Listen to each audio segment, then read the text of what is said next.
네, 반갑습니다. 방금 소개받은 해외 한인 장로교회에 속해 있으면서 일본도에 속해 있는 서울에 있는 유일한 교회 요한서교를 맡아 섬기는 백상호 목사입니다.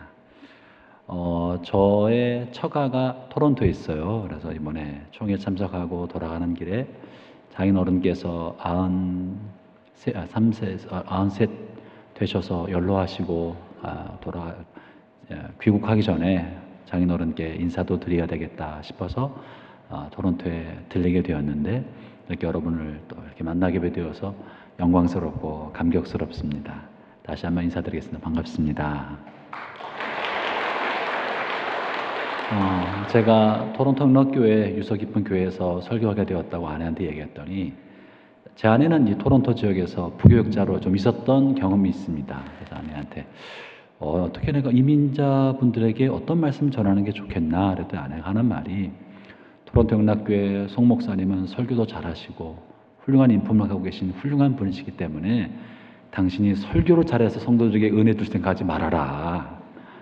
송 목사님 충분하시기 때문에 설교로 은혜 줄 생각하지 말고 이민자들은 한국 이야기, 한국교회 이야기를 좋아하니까 그냥 한국 이야기 들려주시면 좋을 거라고 그렇게 말해 주었어요. 그래서 어떻게 말씀 나눌까? 그러면 코로나 팬데믹을 통해 한국교회 또 저희 교회 또 제가 고민했던 거 여러분과 함께 나누고 또 저희 교회가 겪었던 이야기를 함께 나누면 좋겠다 생각을 말씀을 중심으로 말씀을 통해 함께 나누려고 합니다. 저희 교회는 한국에서 코로나가 터지기 직전인 2019년 12월 코로나가 생기기 2달 전이죠. 2019년 12월에 성전을 잘 지어놓고 입당을 했습니다.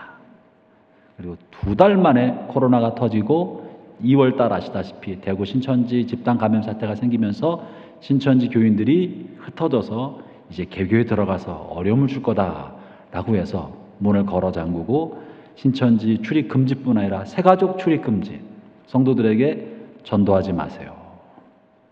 아니 성전을 잘 지어놓고 크게 잘 지어놓고 전도하지 마세요. 전도하지 마세요. 그렇게 해야만 했습니다. 그리고 교회 문을 닫고 영상으로 아니면 아주 극소수로 모이면서 2년 지난달까지 4개월을 정말 텅 빈 예배당에 잘 지어놓은 피눈물을 흘리면서 지나왔습니다. 이제는 5월 달부터 이제 모임이 자유롭게 모일 수 있고 사회적 거리두기가 5월 달부터 없어지게 돼서 이제 엔데믹 상황이 되어가고 있는 거죠. 그래서 5월부터 정상적인 예배를 드리고 있습니다. 그렇지만 아시다시피 예배가 이제 본당 예배가 정상으로 되었지만 성도들은 지난 2년여간 동안에 영상으로 참여하는 게 익숙해져서 굳이 주일날 옷을 잘 차려입고 주차 전쟁을 치르면서 예배당에 나오기를 꺼려하는 사람들이 생기고 있습니다.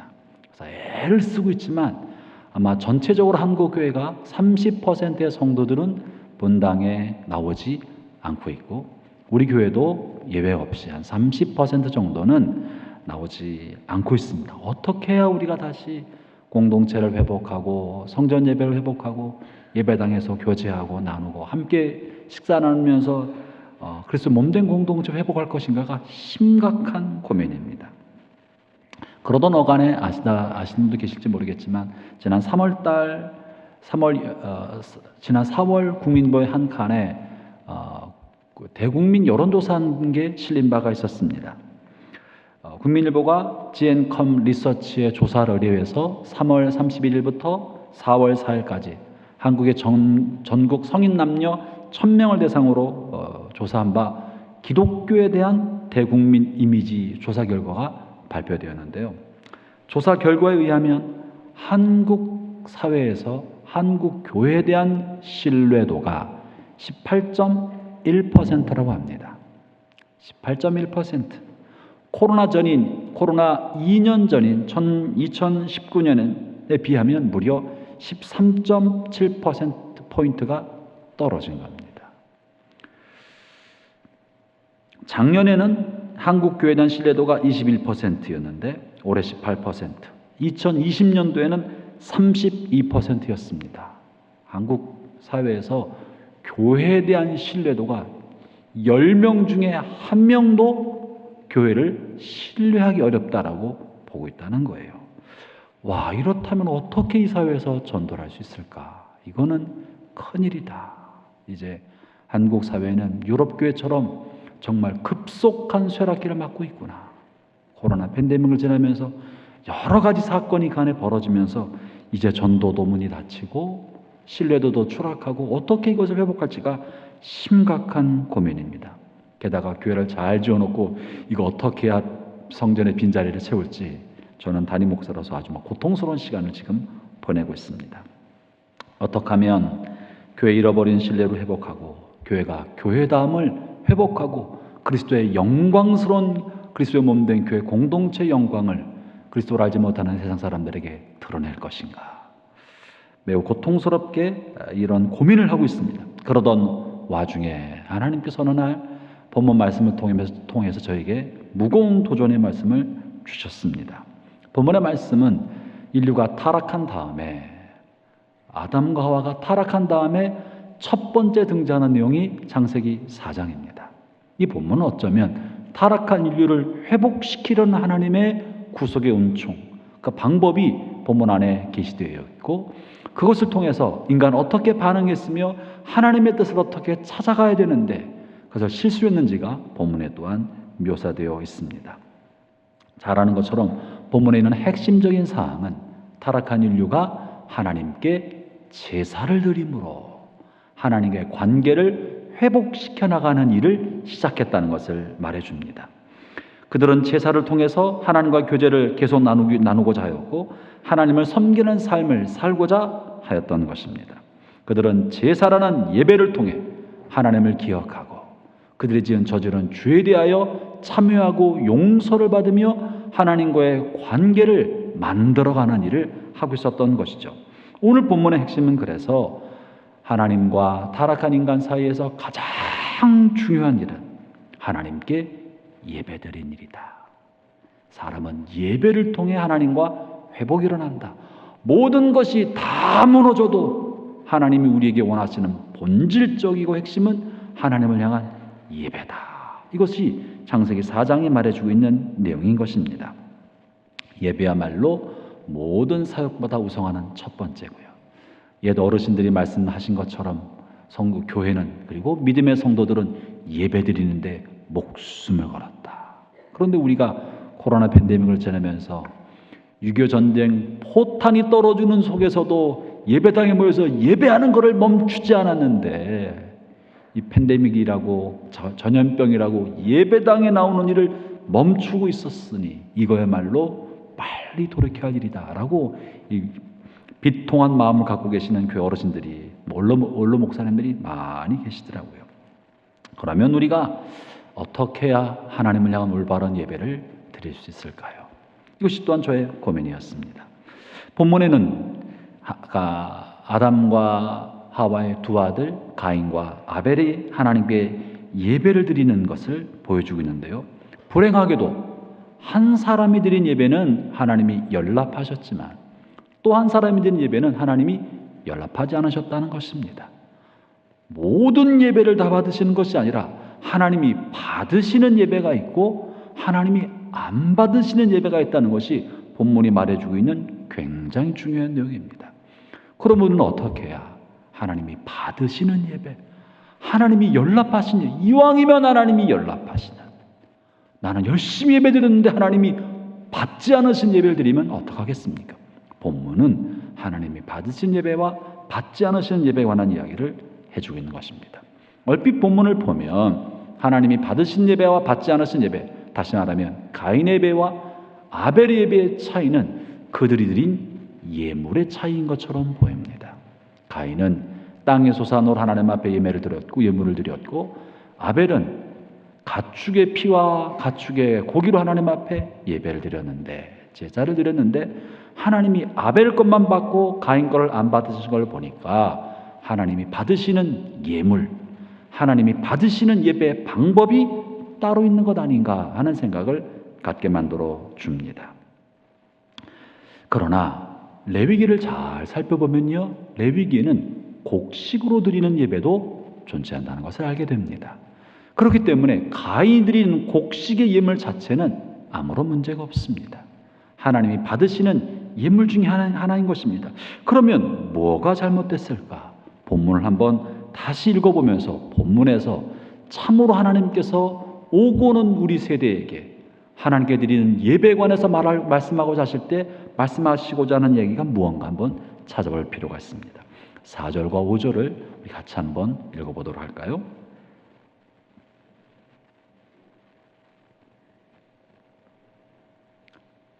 시작. 아벨은 자기도 양의 첫 새끼와 그 기름으로 드렸더니 여호와께서 아벨과 그의 제물은 받으셨으나 가인과 그의 제물은 받지 아니하신지라. 가인이 몹시 분하여 안색이 변하니. 본문에는 하나님께서 아벨과 그의 제물은 받으셨지만 가인과 그의 제물은 받지 않으셨다라고 말하고 있습니다. 본문에서 말하고 있는 중요한 사항은 그들의 제물이 아니라 그 사람들인 것입니다. 하나님은 가인의 제물을 받지 않으신 것이 아니라 가인을 받지 않으시니까 그의 제물도 받지 않으시는 것이고, 하나님은 아벨의 제물을 좋아해서 아벨을 받으신 것이 아니라 아벨이 먼저인 것입니다. 아벨을 받으시니까 아벨이 드리는 제물도 받으셨던 것이에요. 하나님은 가인 자체를 받으실 수 없었기 때문에 그가 드린 예물도 받지 않으셨다는 것이 본문 전체가 보여주고 있는 내용인 것입니다. 그렇다면 사랑하는 성도 여러분, 하나님 보시기에 중요한 것은 어떤 예물을 드렸나, 얼마나 많이 드렸나, 어떤 방법을 하나님 앞에 예배를 드렸나, 이것보다 더욱더 중요한 것은 예배자가 어떤 사람이냐, 그가 어떤 사람이냐가 그가 드리는 예물보다 훨씬 중요하다는 것을 말해줍니다. 그렇다면 하나님은 어떤 사람, 하나님이 참으로 받으시는 예배는 어떤 예배였겠습니까? 하나님께서 먼저 가인에게 하셨던 말씀을 살펴볼 필요가 있습니다. 하나님은 하나님께 제물을 드리고 제사를 드린다고 나온 가인을 보실 때 가인에게 뭔가 하시고 싶었던 말씀이 있었습니다. 다시 말하면 가인이 제사를 드리기 전에 가인을 좀 책망하고 싶었던 것이 있으셨습니다. 그 책망을 통해 가인이 좀 돌이켰으면, 가인이 좀 바뀌었으면 하셨던 게 있는 거예요. 6절 7절을 같이 한번 읽어보죠. 저랑 같이 한번 읽어볼까요? 시작. 여호와께서 가인에게 이르시되 네가 분하여야 함은 어찌 됨이며 안색이 변하면 어찌 됨이냐. 네가 선을 행하면 어찌 낯을 들지 못하겠느냐. 선을 행하지 아니하면 죄가 문에 엎드려 있느니라. 죄가 너를 원하나 너는 죄를 다스릴지니라. 개역성경이요, 말이 좀 어려워서 선뜻 잘 와닿지가 않습니다. 제가 새롭게 번역된 새 번역으로 한번 읽어볼 테니까 들어보시죠. 주님께서 가인에게 말씀하셨다. 어찌하여 네가 화를 내느냐? 얼굴빛이 달라지는 까닭이 무엇이냐? 네가 올바른 일을 하였다면 어찌하여 얼굴빛이 달라지느냐? 네가 올바른 일을 올바르지 못한 일을 하였으니 죄가 너의 문에 도사리고 앉아서 너를 지배하려고 한다. 너는 그 죄를 다스려야 한다. 주님께서 지금 가인을 보고 계신 것은 가인의 예물에 관심이 아니라 가인이 죄를 자꾸 짓고 있기 때문에, 가인의 마음속에 죄가 들어와서 가인을 지배하려고 하고 있기 때문에 그것을 책망한 것입니다. 하나님이 가인을 볼 때 가인은요, 자신의 아버지 아담과 하와를 통해 하나님을 예배하는 방법을 배웠을 것입니다. 가인은 예배를 잘 드리고 있었습니다. 예배에는 아무런 문제가 없었습니다. 그러나 그의 마음속에는 죄의 충동이 있었습니다. 무슨 죄인지 나와 있지 않으나 그는 죄의 충동 속에 사로잡혀서 죄가 가인을 지배하는 삶, 습관적으로 죄를 짓고 있는 어떤 삶을 살았던 것입니다. 예배드리는 모습은 부모님에게 배운 대로, 어렸을 때 익숙한 대로 예배의 삶은, 예배는 잘 드리고 있었는데, 제사는 잘 드렸는데 삶에 문제가 있었던 거예요. 하나님이 지금 가인이 일상의 삶에서 살아가는 어떤 부분이 죄의 지배를 받고 있는 것을 지적하고 있습니다. 가인의 삶에 관하여 요한일서 3장에서 하나님이 왜 가인의 제사를 안 받으셨는지 힌트를 줍니다. 요한일서 3장 12절에요. 이렇게 하나님이 표현하신 바가 있습니다. 제가 한번 읽어볼 테니까 들어보시죠. 요한일서 3장 12절의 말씀입니다. 성경 갖고 있으면 펼쳐보시죠. 제가 읽겠습니다. 가인같이 하지 말라. 그는 악한 자에게 속하여 그 아우를 죽였으니 어떤 이유로 죽였느냐. 자기의 행위는 악하고 그 아우의 행위는 의로움이라. 가인은 악한 삶을 살아왔습니다. 아벨은 제사를 잘 드리는 것만이 아니라 아벨은 의로운 삶을 살았던 것입니다. 아벨이 의로운 삶을 살았기 때문에 의로운 삶을 살아가는 아벨이 드리는 제사와 예배를 하나님은 기쁘게 받으셨지만 일상의 삶에서 악한 삶을 살아가고 죄의 충동과 습관을 따라 살아가다가 제사를 드릴 때만 정성껏 제사를 드리는 가인을 향하여 하나님은 가인을 안 받으시니까 그의 제사도 안 받으셨다는 것이 성경이 지금 말해주고 있는 것입니다. 하나님께서 이제 가인이 정말 큰 죄의 충동 아래 있었다는 것을 아시고 가인에게 다가와서 다시 한번 경고합니다. 그것이 9절의 말씀입니다. 제가 같이 읽어보죠. 가인이 하나님께로 돌이키게 하기 위하여 하나님이 가인에게 주신 또 하나의 경고의 말씀입니다. 회개를 촉구하는 말씀이죠. 같이 읽어보겠습니다. 시작. 여호와께서 가인에게 이르시되 네 아우 아벨이 어디 있느냐. 그가 이르되 내가 알지 못하나이다. 내가 내 아우를 지키는 자입니까? 주님께서 가인에게 물어보신 거예요. 너 동생이 어디 있냐? 너는 예배드린다고 나에게 나왔지만 나는 너에게 묻는다. 내 아우, 내 동생이 어디 있느냐? 여러분, 이것이 아벨을 죽인 살인자 가인에게만 주님께서 하신 말씀은 아닙니다. 내 동생 아벨이 어디 있냐는 질문은 오늘날 어쩌면 코로나 팬데믹을 보내고 있는 상황에서 우리 모든 성도들에게, 고통스러운 삶의 시간을 보내고 있는 모든 사람들에게 하나님께서 묻고 있는지 모릅니다. 우리가 하나님 앞에 더 나은 예배를 드리기 위하여 어떻게 하면 좋을까? 성전에 나와야 되나? 집에 있어야 되나? 어떻게 하면 교회를 회복시킬 수 있을까? 저 같은 경우에 성전을 잘 지어놓고 텅 빈 예배당에서 하나님 어떻게 하면 하나님께서 우리에게 주신 이 아름다운 성전을 가득히 채워서 하나님께 영광이 돌릴 수 있을까요? 너무나 부끄럽습니다. 창피합니다. 저는 주의 종으로 어떻게 해야 됩니까? 몸부림치고 마음고생하고 있는 저에게 네 아우와 아벨은 어디 있느냐? 저의 관심은 성전을 채우는 것이었는데 주님의 관심은 네 아우는 어디 있느냐라고 물어보고 계셨던 것입니다. 무엇이 좋은 예배입니까? 이것은 성전을 가득히 채우는 것보다 동생에 대한 관심을 묻고 있는 거죠. 이 물음은 마치 한 율법 교사가 예수님께 나와서 자신의 의로움을 보이기 위해서 이렇게 말한 바가 있어요. 선생님, 내가 어떻게 해야 영생을 얻겠습니까? 이 말은 내가 어떻게 해야 하나님을 기쁘시게 하는 삶을 살겠습니까? 이것 아니겠습니까? 그럴 때 주님께서 뭐라고 말씀하십니까? 주님께서는 강도 만난 사람의 비유를 들려주면서 누가 강도 만난 자의 이웃이 되겠느냐라고 물어보십니다. 이 율법 학사는 나름대로 율법에 열심을 내는 삶, 자신의 의로움과 경건함을 보이고 싶었었는데, 그러나 정작 주님의 관심은 너는 어떤 삶을 살고 있느냐? 강도 만난 사람, 병든 사람, 고통받는 사람에 대해서 는 어떤 태도를 보이느냐라고 묻고 있는 것입니다. 만약 주님께서 가인에게 하셨던 질문처럼 저와 여러분에게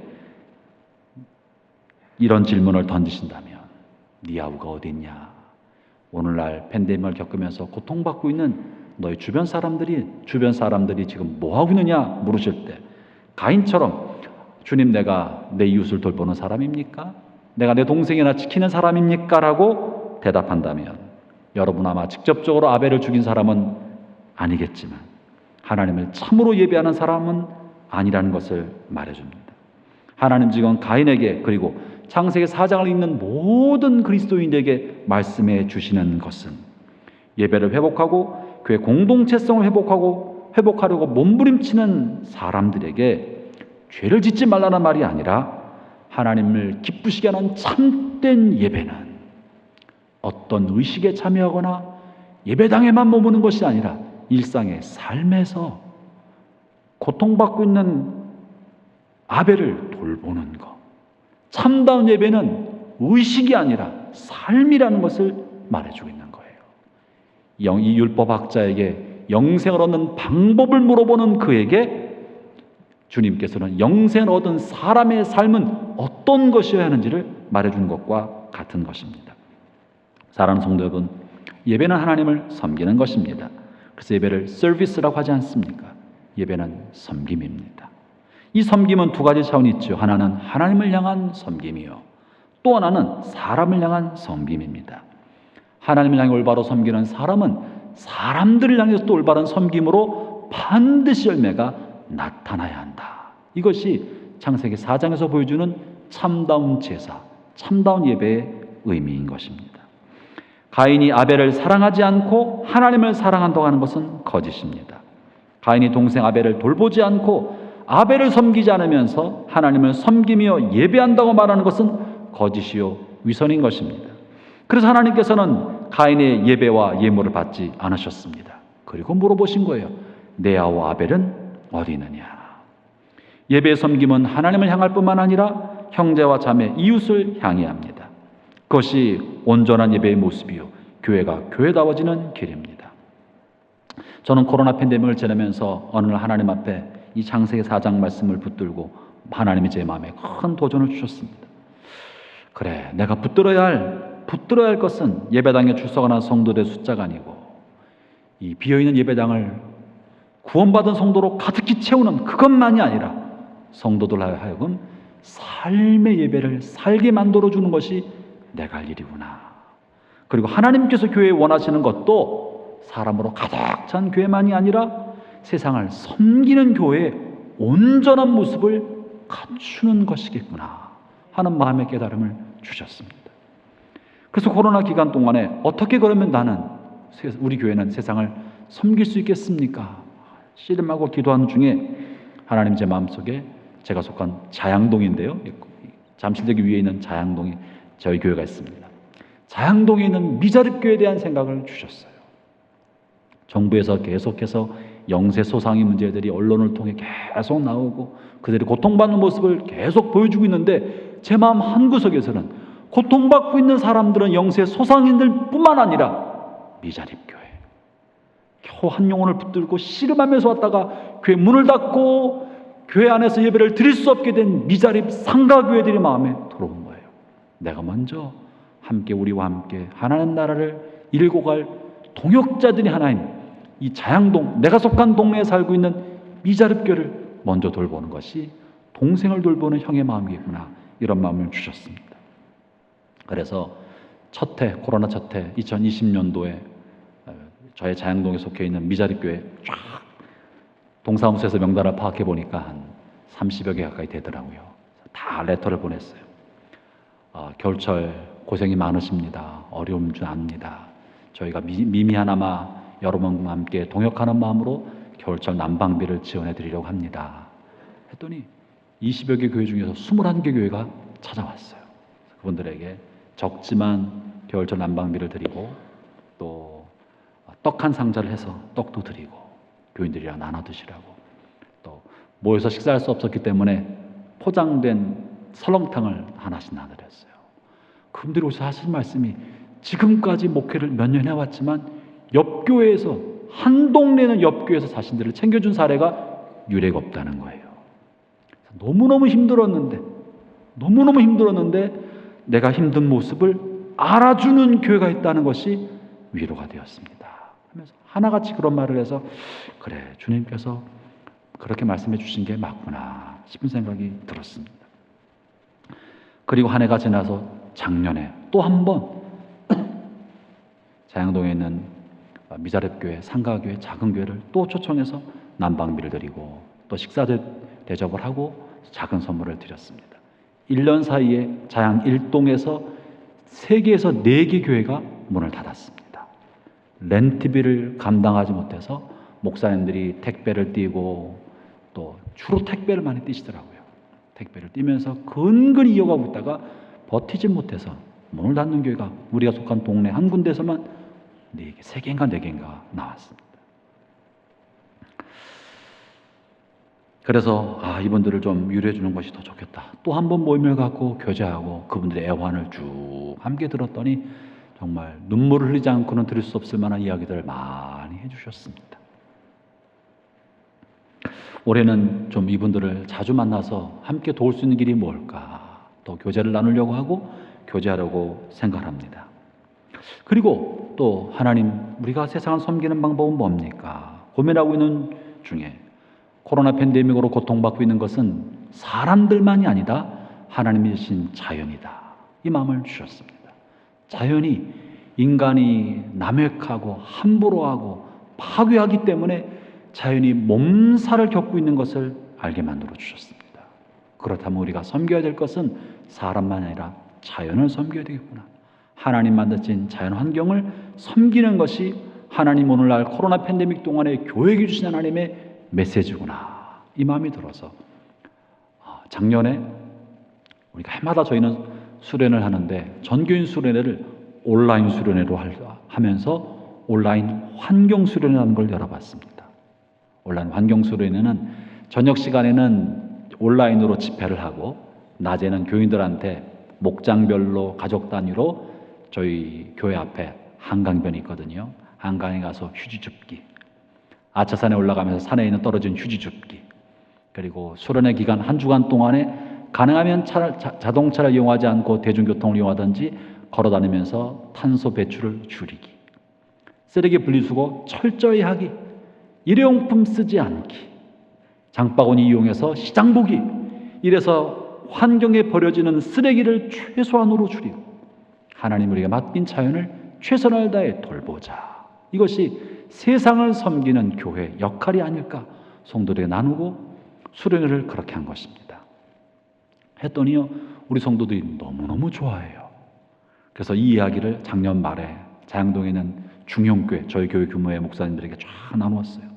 목사님 너무너무 좋아해서 우리가 환경수련을 어떻게 했는지 매뉴얼을 드리고 제가 설교했던 설교 원고까지 그 목사님들에게 다 나눠드렸어요. 그리고 올해 이웃교회 한 4개의 중형교회 목사님들 그 교회에서 사람을 보내달라고 해서 환경 선교사 학교를 저희 교회에 열어서 함께 자양동에 이 지역에서 환경 문제를 같이 고민해보자, 같이 풀어보자. 우리가 힘을 모으면 쓰레기 배출도 줄이고 포장지도 줄이고 좀 더 나은 환경을 돌볼 수 있지 않을까, 그렇게 마음을 모아가고 있습니다. 성도 여러분, 예배는 섬김입니다. 교회는 세상을 섬기는 그리스도의 몸입니다. 한 가지 말씀만 드리고 이제 마치려 합니다. 2007년 오바마 당시 민주당 상원의원이었었죠. 그가 민주당 대통령 후보인 존 케리 후보의 지지 연설을 하려고 민주당 전당대회 기조 연설을 한 바가 있었습니다. 그 연설이 아직은 알려지지 않았던 오바마가 어떤 인물인지를 보여주는 정말 역사에 남을 만한 좋은 명연설이 되었는데요.